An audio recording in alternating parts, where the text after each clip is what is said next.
بسم الله الرحمن الرحيم الحمد لله نحمده ونستعينه ونستغفره ونعوذ بالله من شرور أنفسنا ومن سيئات أعمالنا من يهده الله فلا مضل له ومن يضلل فلا هادي له وأشهد أن لا إله إلا الله وحده لا شريك له وأشهد أن محمدا عبده ورسوله أما بعد فإن أحسن الكلام كلام الله وخير الهدى هدى محمد صلى الله عليه وسلم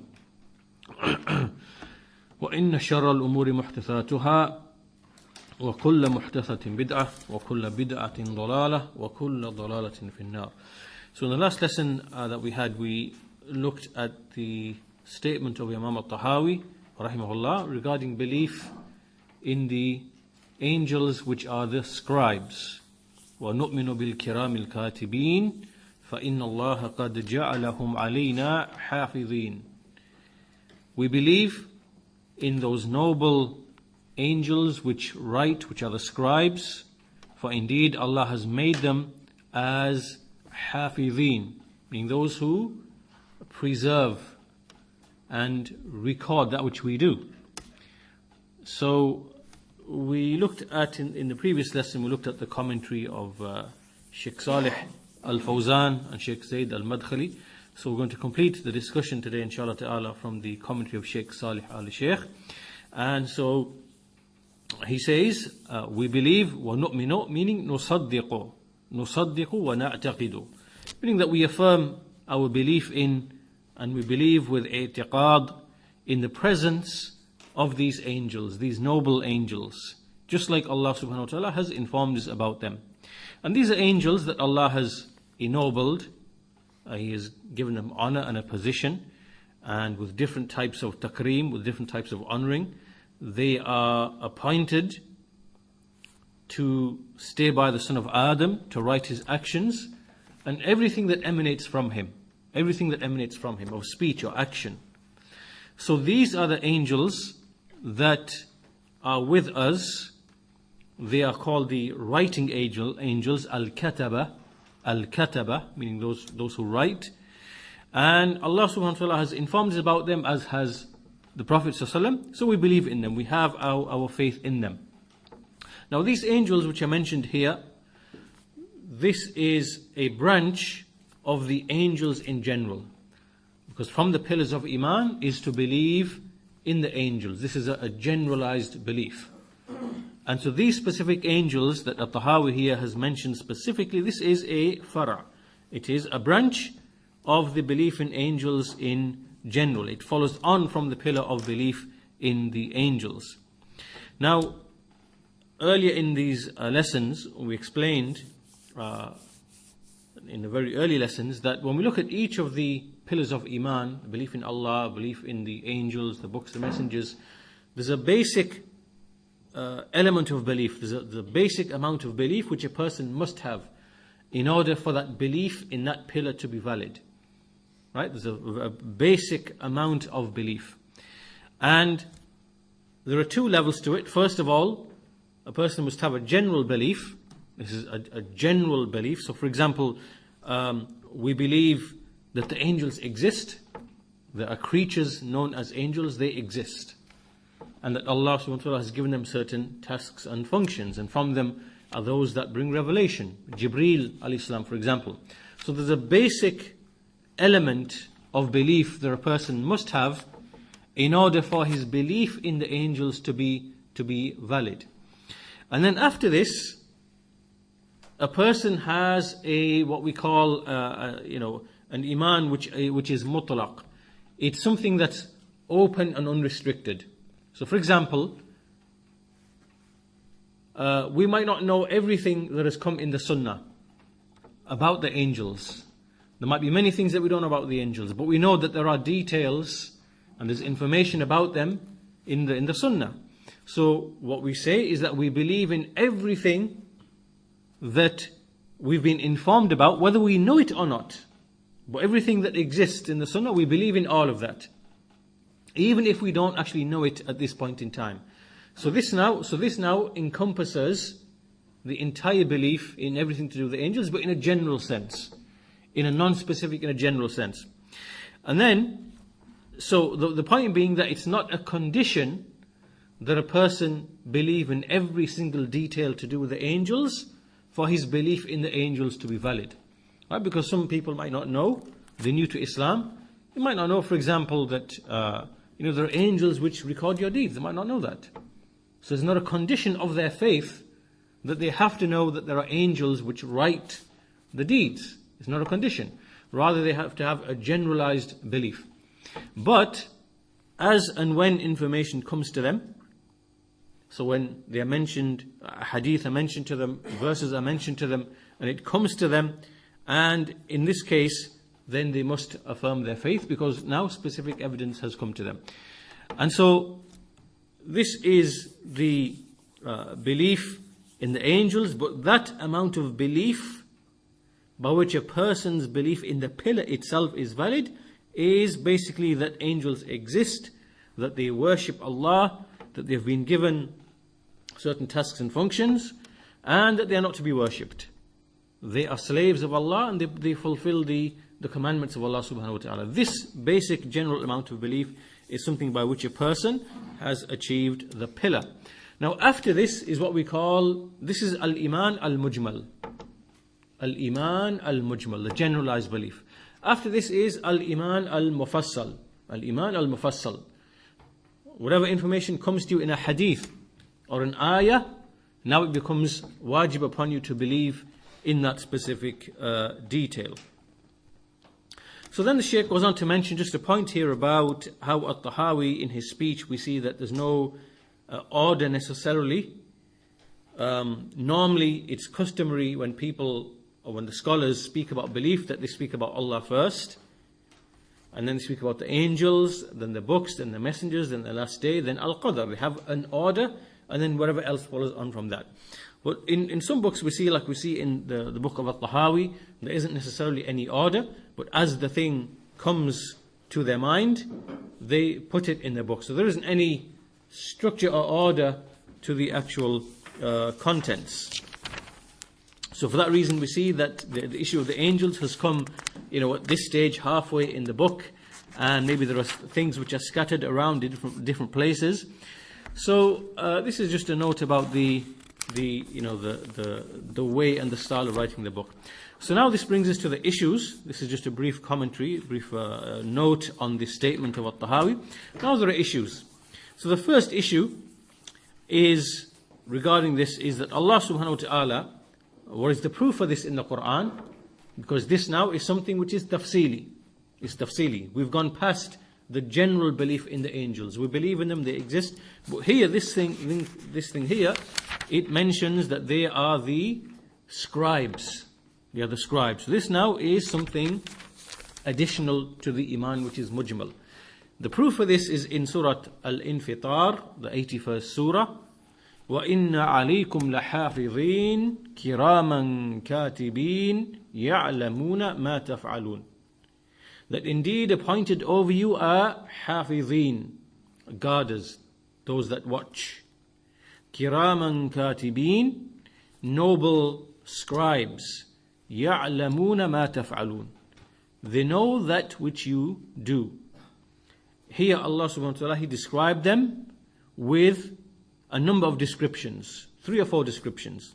Number 1, that they are hafadhatun, which means that they are like guardians or watchers over us, in the sense of observing what we do. And then He described them as kiram, that they are noble. And He described them also as kataba, that they write. Not only do they watch and observe, but they also write as well. And He also added that they know that which you do.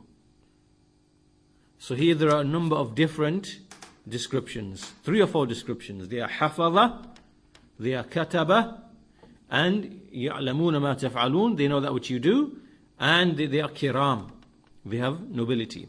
So let's look at these descriptions. First of all, that they are hafadha meaning, now there's a difference, because in the Quran, the angels, when Allah mentions them in relation to mankind, here in this ayah He said, وَإِنَّا عَلَيْكُمْ. alaykum, using the preposition ala, wa inna alaykum hafidhin. The meaning here is that they are watchful over you and they preserve that which you do.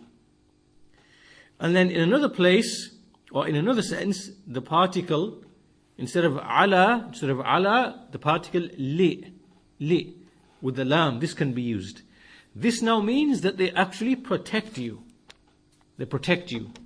So these are two different meanings, and obviously there's two different sets of angels that do each function.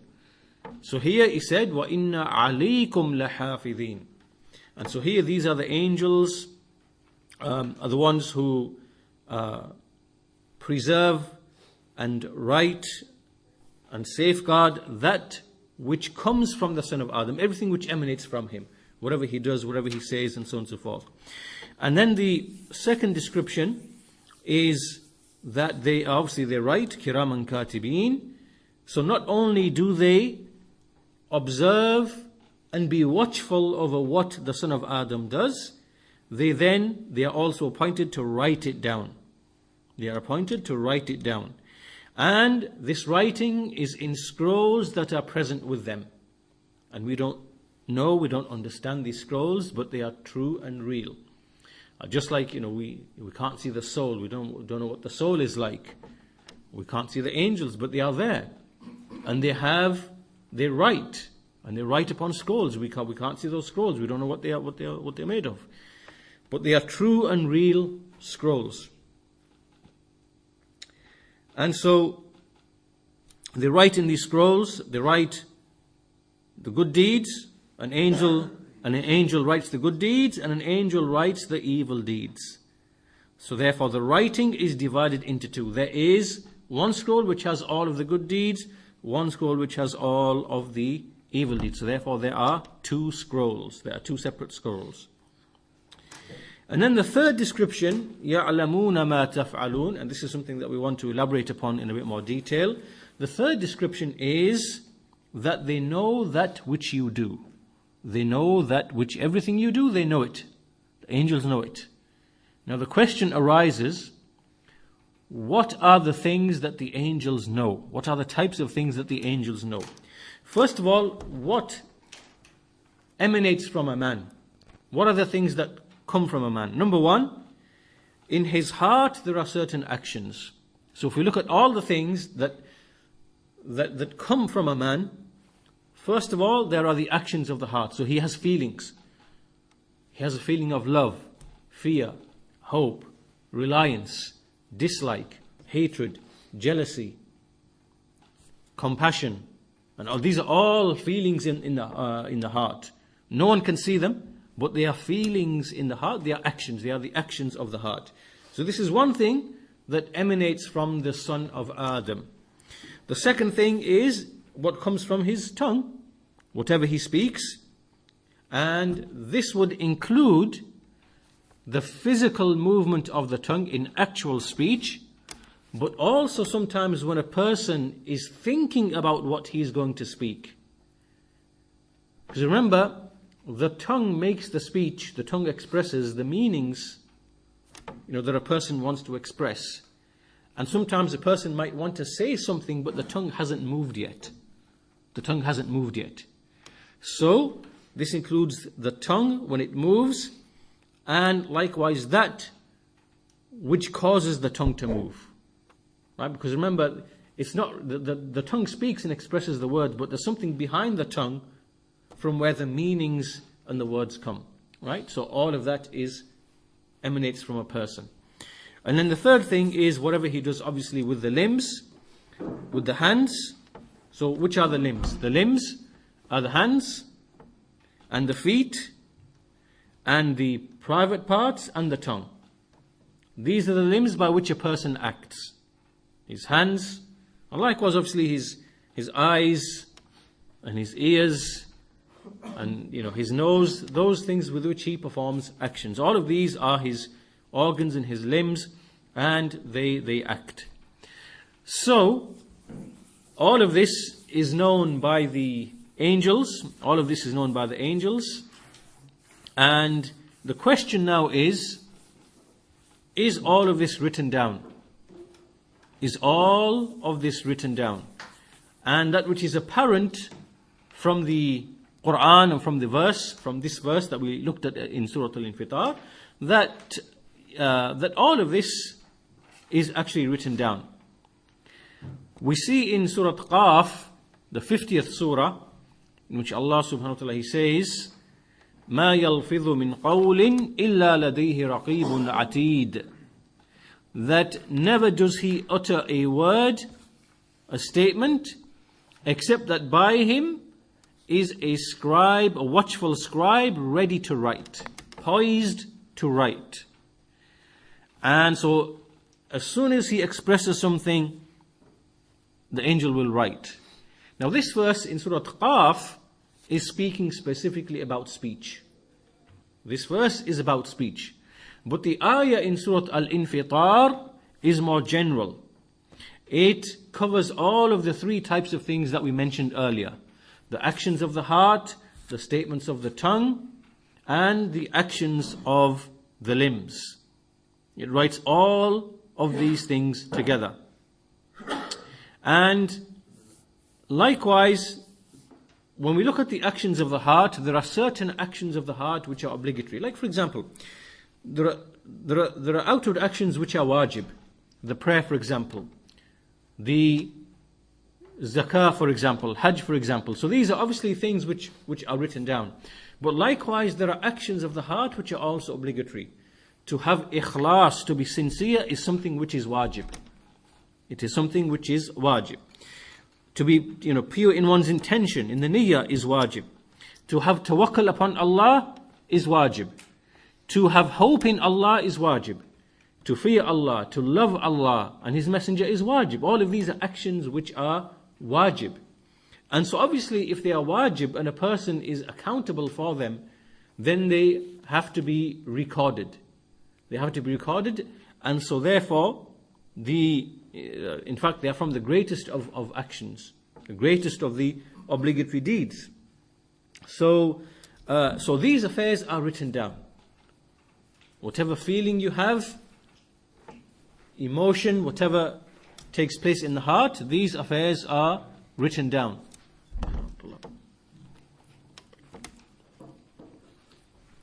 So the angels,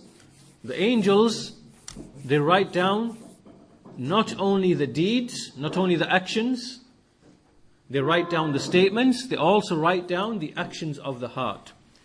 So the reliance you made upon Allah, the love of Allah which is present in your heart and which moves, the fear of Allah, the hope in Allah, and all of the various other actions, the love for the sake of Allah and the hate for the sake of Allah, these are all actions of the heart. The angels write them down. The angels write them down. And not only do they write the good deeds which are from the actions of the heart, they also write the evil deeds which are from the actions of the heart. So what are the evil deeds? For example, or the things which a person, things which pass through his mind. So for example, there are certain steps that come before a person does an evil deed. There are certain steps before a person commits an evil deed. The first thing is what we call ham. Ham in Arabic means when a person starts thinking. There's a process in his mind where he's thinking. It's passing through his mind. Likewise, there is irada. This is now him actually wanting to do something. And then thirdly, there is al-azam. Al-azam is when a person he is firmly determined to do the deed. Al-azam is like a firm resolution. He's going to do the deed. And let's give an example of this. Let's say there is a thief or a person, and in his mind he's thinking, there's something going through his mind, and he's thinking about, stealing something. So he's thinking about, for example, the window being open or the door being left open, or he's thinking about, for example, how he's going to break into the car, All of this now is hum. There's something passing through his mind. And then the next level is irada. This is now where it's not just something passing through his mind that he's thinking of, and he's thinking about the different scenarios and possibilities. Now it moves to irada. Now he's decided he's going to do it. He wants to do it. And then after this comes the level of al-azam. Now he is resolute. Now he's on his way. He's left his house. He's going towards the scene of the crime that he's going to commit, to the car, whatever else, and he's actually on his way. This now is azam. He's firmly determined to actually do the deed, and we see all the signs of that determination. So, all of these are actions of the heart. And likewise, there are certain other actions which are prohibited as well. For example, to have su'ul dhan. Su'ul dhan is to have an evil suspicion. To have suspicion about someone, about something else. Su'ul dhan is an action of the heart. Or even to have su'ul dhan with respect to Allah subhanahu wa ta'ala. To think an evil thought. To think an evil thought about Allah subhanahu wa ta'ala. Likewise, other actions like arrogance. To have arrogance, it's an action of the heart. To have pride, it's an action of the heart. All of these things which are taking place in the heart. So, the angels, they know all of this. They have knowledge of all of this. And the question here is that, is this something the angels know themselves? Are the angels to know this by themselves? Or is it because Allah subhanahu wa ta'ala has given those angels the ability to do that, because obviously they have that function? And the answer is the second one. The answer is that Allah has given these specific angels who are responsible for preserving everything a person does and recording everything a person does. They have been given this specific unique ability. Because outside of this, the angels in general, they don't have any special status over the son of Adam, such that the angels can see, what this one's doing and what that one's doing, what this one's feeling, and they don't have this ability. But these specific angels which Allah has appointed, they have been given this ability because of the task that Allah subhanahu wa ta'ala has entrusted them with. So the heart, just like a person will be held accountable for everything he did and everything he said, and this will be in his scrolls, it will be written in his scrolls, likewise the actions he felt in his heart, all of that will be in the scrolls as well. Why is this? Because a person is going to be held accountable. A person will be held accountable. There will be hisab on Yawm al-Qiyamah. And so when he's presented his scrolls, which were written by the angels, he will be presented by everything that came from him. The actions and the feelings of the heart, the good and the bad. The statements of the tongue, the good and the bad. The actions of the limbs, the good and the bad. All of this will be present, and he will see it in the scrolls. So, the point from all of this then is even the issue of the ham. Now there's a question that rises, we've spoke about the three levels. We spoke about the ham, the thought, the reflection. We spoke about the irada. We spoke about the azam. When is something written down as a deed? When is like when we are speaking about someone thinking about doing something, when is that written down as a deed? Because we know in a hadith in which the Prophet ﷺ, he said, indeed Allah, inna Allah tajawaza li hadhihi al-ummah ma haddathat bihi anfusaha ma lam ta'mal aw tatakallam. Allah has overlooked for this ummah the speech that the soul makes with a person, when the soul speaks, so long as it doesn't act, and it does not speak. upon what it's thinking. Right? So, now here, what does it mean by حَدَّثَتْ بِهِ أَنفُسُهَا? When the soul speaks to itself. What is it? Is it just the whispering? A person gets a whisper in the mind, do this, do that. Is it like the hum? Is it like when a person starts thinking about it, it occupies his mind and he's now thinking about all of the things? What is it? What counts, or the stage at which it counts, is when it moves to the issue of al-azam. Al-azam and al-irada. Al-azam, al-irada. Meaning that when it turns into a desire to do the deed. And when a person has resolution that he's going to do the deed. As for merely just thinking in the mind, then this is not something that he will be held accountable for because of this specific, because of the hadith, because the evidence indicates that Allah has overlooked for this ummah that whatever thoughts come to their minds, which they do not act upon, and acting upon can mean to have the irada, to have the desire to do so, to do it, and to have the firm determination to do it, or to actually do it outwardly. And so then it becomes something that will be held against him. And let's go back to our example. Let's stick to our example that we gave before. Person who decides that he's going to steal, for example. So the first stage, he's thinking about the theft. He's just thinking about it. At this stage, he's not held accountable. Then he has the irada. He now has the desire to do so.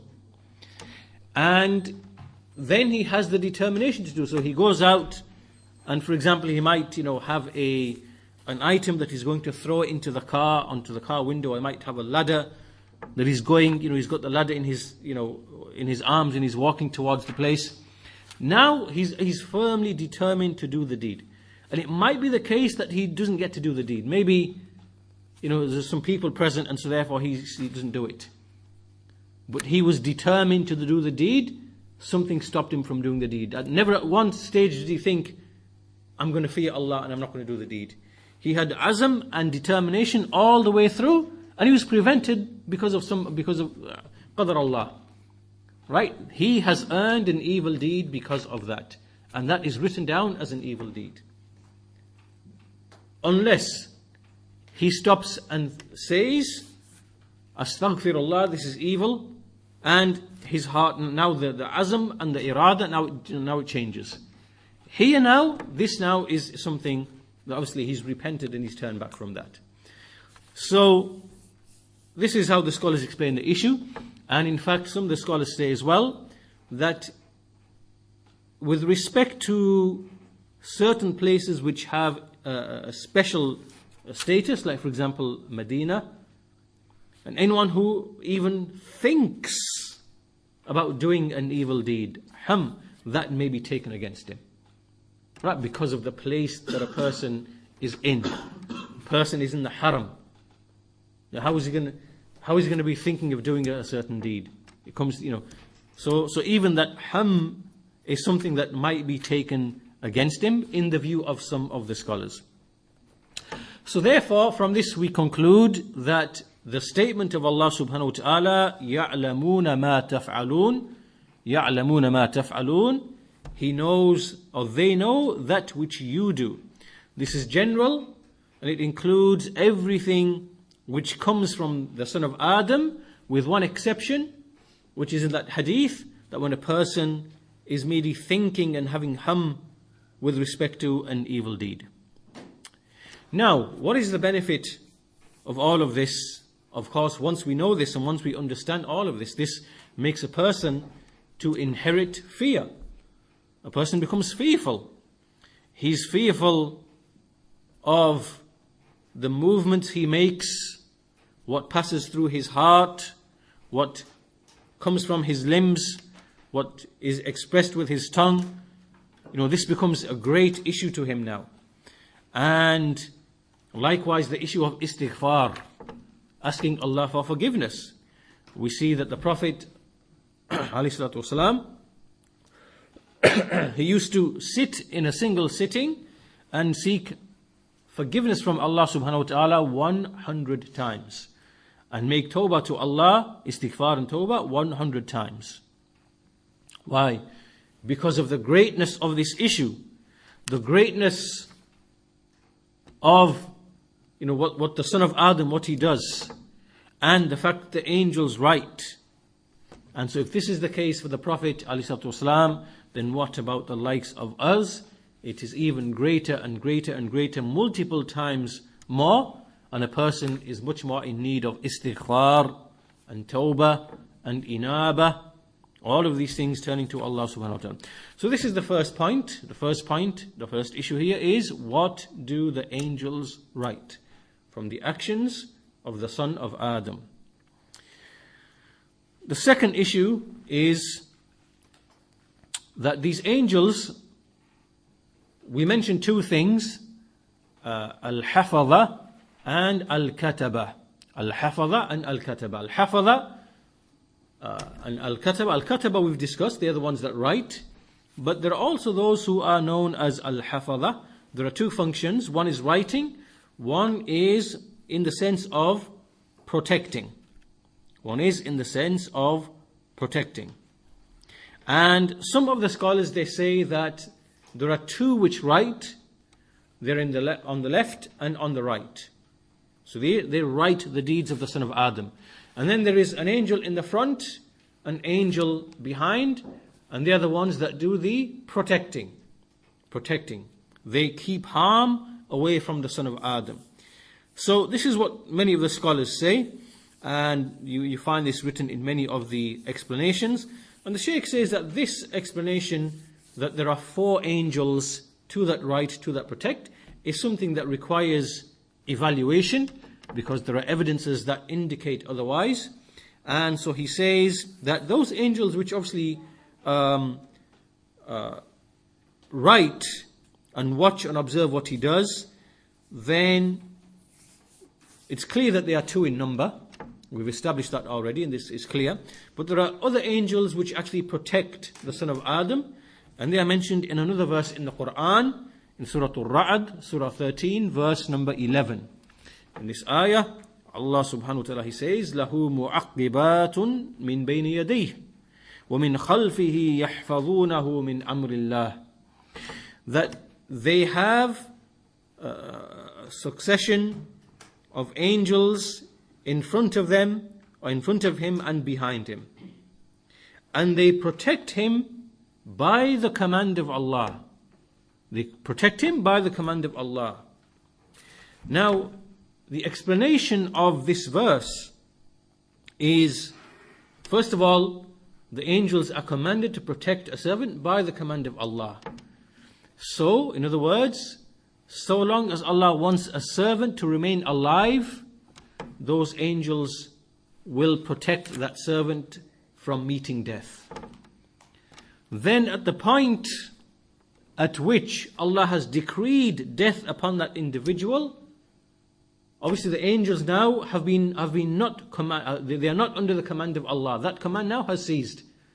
And so therefore they will step back, and then whatever is decreed for the son of Adam to occur, it will come to him, whatever harm that is. Whether it is death, whichever way that is. But the issue here then is that these angels, they are mentioned in a hadith in which the Prophet ﷺ, he said that these angels, there are groups of angels that take turns in succession. There are 4 during the night, and there are 4 during the day, and they gather together. So they ascend and descend at specific times, at 2 times in the day. So the ones who are present at the day, they ascend back up, and the ones who are, the ones for the night, they come. And so this is the hadith in which the Prophet ﷺ, he said, how did you leave my servants? And obviously Allah knows best how they left the servants. And they say, we came to them and they were praying. So they were praying, Salatul Fajr. And then the other set of angels come. Allah says, how did you leave my servants? And they say, well, we came and we left them whilst they were praying Asr. And so they take successions in turns like this. So this hadith is a proof to show that those angels which come and they protect and whatever, that they actually take turns. They are those for the day and those for the night. And they change at the time of prayer, at the time of Asr, and the time of Dhuhr. And now obviously this hadith cannot be in reference to the angels which actually write the deeds. Why? Because the angels that write the deeds never leave the son of Adam. Whereas these sets of angels, they're going up and then coming down, going up and coming down. So obviously one group of angels is leaving during the night, whilst the other set of angels is present. So therefore, these angels cannot be the same ones, included within the same ones, as the ones that write. Which shows that in total, there will be 6 angels for a person. 2 that write good deeds, evil deeds, and 4 that are present with him. So this is the Shaykh saying that this is like another view based upon the evidences, even though many of the scholars, they say that there are 4 angels in total, including the 2 writers and the 2 protectors. So so there are 6 in total. So this is the second issue. The third issue is that the issue that we're discussing here is that the angels write. Our faith, our iman is that they write. This is the foundation of the matter that we're discussing here. That they write the scrolls, and they write the evil deeds, they write the good deeds, and maybe there are some things which are disputed. Maybe there are some things which one angel disputes with the other angel. Is this written as good or bad? And those things are things in which Allah subhanahu wa ta'ala will judge. Allah will judge in those issues, because there are some things which are maybe not clear, not apparent. Now these angels then, the scrolls that they write, these are the same scrolls that will be presented to the servant when he dies, when he enters the grave. Will be tied to his neck. Allah says in the Quran, اقرأ كتابك كفى بنفسك اليوم عليك حسيبا. Read your book. Read your book. Sufficient are you yourself to be a reckoner over yourself. You can judge yourself. Here is your scrolls. Here's everything in your scrolls. So therefore, there will be all the things, the actions of the heart, the sins of the heart, the good deeds of the heart, the statements of the tongue, the actions of the limbs. Everything's in there, and the servant sees and he knows it's all the truth. He himself is the one who can judge himself. And so these are the same scrolls with which a person will be judged on the day of judgment. They will be brought out, and the servant will be presented with them, and it will be asked, he will be asked, did my angels oppress you in any way? Meaning that did they ascribe to you something that you did not do? Did they ascribe to you an evil deed that you did not do? And did they leave a good deed that you did? Have a look in your scroll. Did my angels, did they wrong you in any way? And obviously the servant is going to say, no. No, O my Lord. And so this issue, when the issue is like this, then obviously there is a consequence of believing, of this belief in the angels which write. When it's in his heart that everything is being written, every motion of his tongue will be written against him or in his favor. Every action of the heart against him or in his favor. So then this will lead this person, it will cause a person to think that he does not want to have anything in his scrolls except that which is goodness. In other words, what is the fruit and the consequence of this belief? It is that he does not, that he works and acts in a way that he wants to ensure that there is nothing in his scrolls. When the scrolls come to him on Yawm al-Qiyamah, there is nothing except goodness. This is the fruit and the consequence of this belief. He does not want anything of evil in his scrolls. He will think of the evil deeds to be something grave and serious. He will treat the good deeds. There are good deeds which erase the evil deeds. He will treat them seriously and act upon them. He will make great the affair of istighfar. He will seek forgiveness, by which Allah removes the evil deeds. Now all of this, there's another side issue from all of this, which is that when we study these issues of belief, the issues of i'tiqad, the correct belief, when we study these issues of belief, they affect a servant, they cause a servant, or they influence a servant in the sense that this aqeedah, this belief, because this is a matter of belief, these issues affect a servant and make him more humble. They make him more humble. They make him more fearful. They make him someone who has greater taqwa of Allah subhanahu wa ta'ala. And this is the benefit of studying the aqeedah, studying the belief, the aqeedah.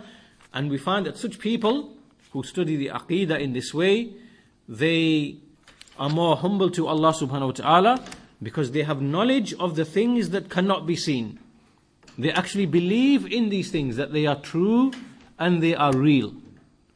And because of their belief in these things, in the things that cannot be seen, in the Day of Judgment, in paradise, hellfire, the angels, and likewise the writing of the angels, all of this, having knowledge of all of this, of Allah, His attributes, all of this is something that causes a servant to be completely humble in front of Allah. All arrogance is removed, all pride is removed, and shaitan is far away from such a person. So, the point from all of this is that the aqeedah, the correct creed, the correct belief, it purifies and rectifies the heart. And when the heart is rectified, it rectifies the actions. And this is why we find that the people of the Sunnah, the people who follow the way of the Salaf, the people who venerate and respect the issues of creed, of aqeedah, you see that they are the ones who are really truly rectifying the people and rectifying the society. And it's strange and amazing, you see, that when we learn about the Prophet ﷺ, that despite all of the harms and oppositions and oppression and mockery and all the things that were done to him by the Quraysh, by the leaders of the Quraysh, they called him a liar, magician, soothsayer, fortune teller, mad, possessed. They used to throw entrails of animals onto him while he was prostrating. All these things, sit on the paths, warn the people from him. He never, ever, ever got angry on account of these things, and never, ever took revenge, ever, on account of these things. But whenever the right of Allah subhanahu wa ta'ala was violated, meaning he would get angry for the sake of the right of Allah subhanahu wa ta'ala, something to do with the deen, something to do from the affairs of the deen, he would become angry for the sake of Allah subhanahu wa ta'ala. Never ever becoming angry for himself, anything to do with himself. When you look today, it's the other way around. It's completely the other way around. You see people, they will become angry because of some issue of wealth, or because of some issue of maybe someone didn't speak to them in the right way. Now they become angry because of that, and they break ties because of that, or because of some wealth, or because of some other issue. And as for when the right of Allah, or there is something to do with the Sunnah, some issue of the religion, they couldn't care less. An idol being worshipped, a saint being worshipped in front of their eyes, couldn't care less. Couldn't care less. The rights of Allah being violated, couldn't care less. The Sunnah being abandoned or disobeyed, couldn't care less. A parent in his house, his children don't pray, he couldn't care less. He's more interested. Becomes angry if, there's some affair of the dunya doesn't reach him. That makes him more angry than the fact that his children are not praying. Alright? So it's completely the other way around. So the point being from this is that we speak about these things, we speak about our belief in the angels, in paradise, in hellfire, in the scales that will weigh the deeds, in the scales that will weigh the deeds, the bridge over the hellfire. Why? Because these are true, real things. They are true and real things which affect a person's faith. They affect a person's iman. And there are some people also, there are people who actually deny and reject these things. From the Mu'tazila, for example, the Mu'tazila, they say we don't believe in the scales. It doesn't make sense. We don't believe in the punishment of the grave. It doesn't make sense. How can someone be punished in the grave when his body is rotting and turning to bones? It doesn't make sense. Because they're using the rationale, the reason.